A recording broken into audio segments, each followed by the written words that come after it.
Those of you that know something about canoes, you know that my canoe's worth quite a bit of money, even though it's scratched up and I've done a bunch of modifications of it. It's worth a fair amount of money. It's made out of Kevlar and some other kind of fabric woven in there, and it's got carbon fiber gunnels on it. I've got a paddle that's worth, I don't know, it's between $300 and $400. Weighs 11 ounces. We evaluate certain things based on the amount of money that we spend for them. How much is something worth? And that varies a lot. When I was in the church office counseling a lot of times, and also with hospice when I'd be working with people at the end of their life, sometimes I'd be working with people who, when they got down to brass tacks, they felt that they were pretty worth less. They didn't really feel like they had very much value. Sometimes that was because of a failed marriage or maybe losing a job that they were getting a lot of their sense of worth from. But they felt pretty valueless, worth less. A while ago I was in I did a wedding on a Friday night, and after the next day after the wedding, I was bringing some stuff to the down to our car afterwards, my robe and things like that. And I ran across a couple in the elevator. The woman was one of the bridesmaids. All the bridesmaids had black dresses on in this particular wedding, and she was wearing the black dress that she had worn the night before. She was with a guy, and it was very apparent they were a couple, but they weren't a couple before they arrived the night before. It was also pretty clear that they were more than a little bit intimate.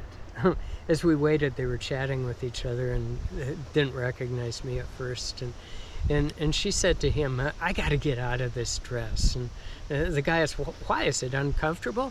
And she said, "No, it's really comfortable. It's just like I feel like I'm wearing the dress of shame."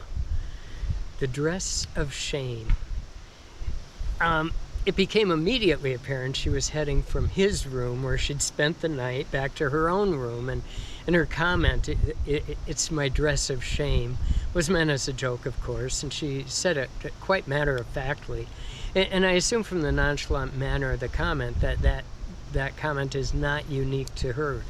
But the comment, even when it's told in this jocular kind of manner, it belies this underlying morality, a system of human value that's been shaped by the Judeo-Christian tradition residing still beneath it. We purportedly live in what's known as a postmodern, post-Christian culture, meaning in part that some of the traditional values of the past, values that were shaped by religious traditions and the scriptures, and to a lesser degree the practices of 2,000 years of the Judeo-Christian faith, many of those traditional values, they're no longer in force. In our postmodern, post-Christian world, Christianity is no longer the dominant moral compass, nor the explicit source for human value in our culture. So what now guides our morals? And likewise, from where does our sense of personal value come from? How much are you worth? How much are you worth? There was a study done a while ago that the insurance companies, they evaluate how much you're worth. At one point, I read in a magazine that we're supposed to be priceless.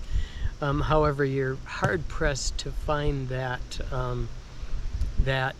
priceless identity without having some kind of religious roots for it. At one point, the insurance company said we're worth $50,000. That was the international standard for most private and government-run health insurance plans across the world. That's what they used to determine whether a new medical procedure was worth doing.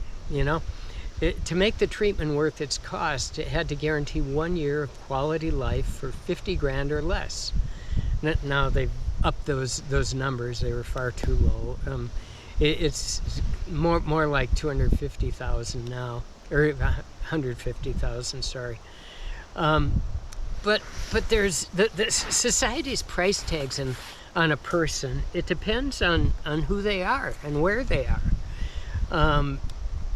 Back in 1967, during the Vietnam War, I don't know if you remember, but when we killed Vietnamese children accidentally in bombings, we paid the families for the loss of that child.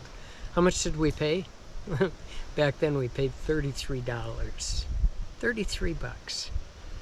Now, back in the when the intelligence ship Liberty was torpedoed by the Israelis accidentally, we got $100,000 for each American that was killed that time. And during the military wars in Afghanistan and Iraq, every family who lost a member of the military, they were given $500,000. And it raises the question, how much are you worth? You know how much your canoe's worth, but how much are you worth? Well, what's your value? What's the sticker you have on it? I get to think about that a little bit. And where do you get that sense of value from? Okay? Till later. God's grace be with you. GoPro, stop recording.